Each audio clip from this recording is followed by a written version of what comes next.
विकसित भारत 2047 का बजट पेश है, जिसमें गरीब, युवा, अन्नदाता और महिलाओं पर विशेष फोकस किया गया। खास करके बजट की जो दिशा और लक्ष्य है, वो लक्ष्य भारत को सशक्त भारत की तरफ ले जाने का है, जिसमें आर्थिक ग्रोथ को बढ़ावा दिया गया है। सभी वर्गों के साथ जनता के कल्याणकारी योजनाओं पर विशेष ध्यान दिया गया है।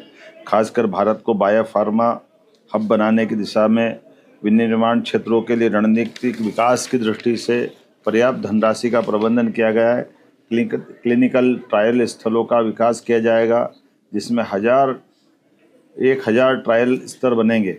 रिसर्च एंड डेवलपमेंट के आधार पर एआई के सेक्टर का बड़ा पैमाने पर राज्य के देश के विकास के साथ में हमारा मध्य प्रदेश भी आगे बढ़ेगा, ऐसे मैं उम्मीद करता हूँ। वस्त्र उद्योग के सेक्टर में रिफॉर्म करेंगे, जिससे राज्यों को लाभ मिलेगा।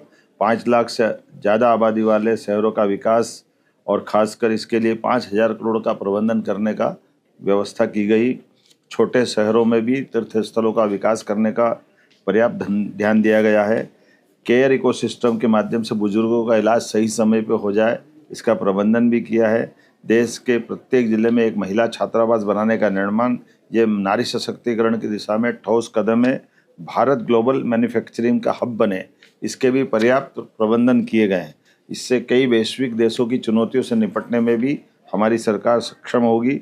गंभीर बीमारियों के लिए दवाई सस्ती करके ये सच में बड़ा काम किया है, जिसमें बीमारों के लिए कोई वर्ग का भी हो, लेकिन गंभीर बीमारियां हैं, उसका इलाज बड़ा महंगा पड़ता है। ऐसे में दवाई के सस्ती करना, माननीय प्रधानमंत्री जी को, माननीय वित्त मंत्री जी को बधाई देना चाहूँगा।